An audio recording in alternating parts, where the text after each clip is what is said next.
Hello friends, எல்லோரும் எப்படி இருக்கீங்க? இன்றைக்கி நம்ம வீடியோவில் ஒரு டேஸ்டியான சூப்பரான சப்பாத்தி ரெசிபி தான் பார்க்க போகிறோம். கண்டிப்பாக எல்லாருக்கும் பிடிக்கக்கூடிய அளவுக்கு ஒரு சூப்பரான ரெசிபியாக இருக்கும். எப்போவும் சப்பாத்திக்கு மாவு பிசைகிற மாதிரி இப்போ நம்ம மாவு வந்து பிசைஞ்சு எடுத்துக்கலாம். ஒரு பாத்திரத்தில் கோதுமை மாவு நான் சலிச்சு எடுத்து வச்சுருக்கேன். தேவையான அளவுக்கு இது கூடவே உப்பு சேர்த்துட்டு கொஞ்சமாக எண்ணெயை சேர்த்துட்டு நல்லா மாவோட கலந்து கொடுத்துட்டு அதுக்கப்புறம் தேவையான அளவுக்கு தண்ணி கொஞ்சம் கொஞ்சமாக சேர்த்து மாவு பிசைஞ்சிக்கலாம். எப்போவுமே சப்பாத்திக்கு கொஞ்சம் சாஃப்டாக இருக்கிற மாதிரி மாவு வந்து பிசையணும். இது போல் மாவு நல்லா சாஃப்டாக பிசைஞ்சதுக்கப்புறம் இதுக்கு மேலே மாவு காயாமல் இருக்கிறதுக்காக எண்ணெய் கொஞ்சமாக சேர்த்துட்டு எண்ணெயை நல்லா மாவு ஃபுல்லாக ஸ்ப்ரெட் பண்ணி விட்டுட்டு மேலே ஒரு பிளேட் போட்டு மூடி வச்சுக்கிறேன். மாவு நல்லா ஊறட்டும். ஒரு சின்ன கப்பை எடுத்துக்கிட்டு இந்த கப்பில் ஒரு முட்டையை உடச்சி ஊற்றிக்கிறேன். நீங்கள் ஒவ்வொரு சப்பாத்திக்கும் தேவையான அளவுக்கு நீங்கள் தனித்தனியாக முட்டையை வந்து மிக்ஸ் பண்ணி எடுத்துக்கலாம். அப்படி இல்லைனா மொத்தமாக உங்கள் வீட்டில் எத்தனை பேர் இருக்காங்களோ அதுக்கேற்றது போல் முட்டைகளை சேர்த்தும் நீங்கள் ஒரே டைமில் வந்து நீங்கள் இந்த முட்டை கலவையை வந்து நீங்கள் ரெடி பண்ணி வச்சுக்கலாம்.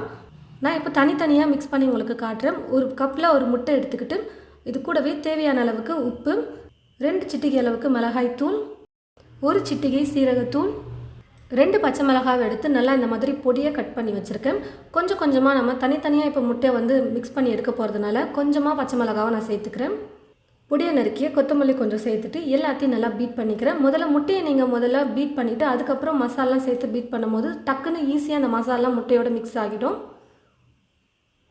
இது போல் எல்லா கலவையும் நல்லா முட்டையோடு கலந்து கொடுத்ததுக்கப்புறமா சப்பாத்தி வந்து தேய்ச்சிக்கலாம். ஒரு அரை மணி நேரம் இல்லை 1 மணி நேரத்துக்கு மாவு வந்து நல்லா ஊற வச்சதுக்கப்புறமா நீங்கள் இந்த முட்டை கலவையெல்லாம் ரெடி பண்ணிக்கோங்க. இப்போ மாவு நல்லா சாஃப்டாக ஊறி வந்துருச்சு. சின்ன சின்ன உருண்டைகளாக இது போல் உருண்டை பண்ணி எடுத்து வச்சுக்கிட்டு சப்பாத்தி ஒட்டாமல் தேய்க்கிறதுக்கு மாவு கொஞ்சம் போட்டு தேய்ச்சி எடுத்துக்கலாம். ஓரளவுக்கு இந்த மாதிரி கொஞ்சம் சப்பாத்தி தேய்ச்சதுக்கப்புறம் வெங்காயம் இதுக்கு மேலே நான் சேர்த்துக்க போகிறேன். இந்த மாதிரி ரொம்ப மெல்லிஸாக நீளமாக வெங்காயத்தை நல்லா தனித்தனியாக இருக்கிற மாதிரி கட் பண்ணி எடுத்துக்கிட்டு இந்த தேய்ச்சி வச்சுருக்கிற சப்பாத்தி மேலே வந்து பார்த்திங்கன்னா இந்த மாதிரி வெங்காயத்தை ஃபுல்லாக ஸ்ப்ரெட் பண்ணி விட்டுக்கோங்க. அதுக்கப்புறம் சப்பாத்தி கட்டையை வச்சு நம்ம லைட்டாக அப்படி ப்ரெஸ் பண்ணும்பொழுது இந்த மாவோட வெங்காயம் நல்லா ஒட்டிக்கும், வெங்காயம் உதிராமல் இருக்கும்.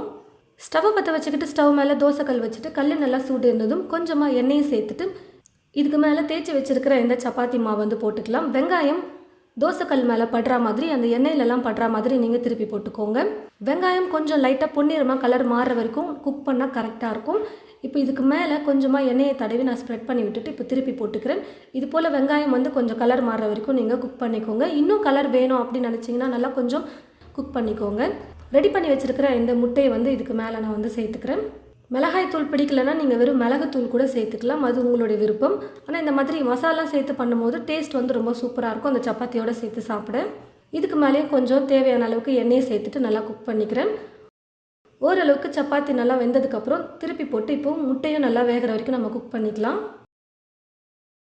பாருங்கள் ஃப்ரெண்ட்ஸ், 2 பக்கமும் சப்பாத்தி நல்லா வெந்து சூப்பராக ரெடி ஆகிடுச்சு. இப்போ ஒரு பிளேட்டுக்கு சர்வ் பண்ணிக்கலாம். இதே போல் மீதி இருக்கிற மாவுகளை வச்சு நீங்கள் எத்தனை சப்பாத்தி வேணுமோ அத்தனை சப்பாத்திக்கு ஏற்றது போல் முட்டையை வந்து நீங்கள் உடச்சி சேர்த்து குக் பண்ணி எடுத்துக்கோங்க. ரொம்பவே டேஸ்டியாக சூப்பராக ஒரு சிம்பிளான எக் சப்பாத்தி வந்து பார்த்திங்கன்னா நம்ம ரெடி பண்ணிட்டோம்.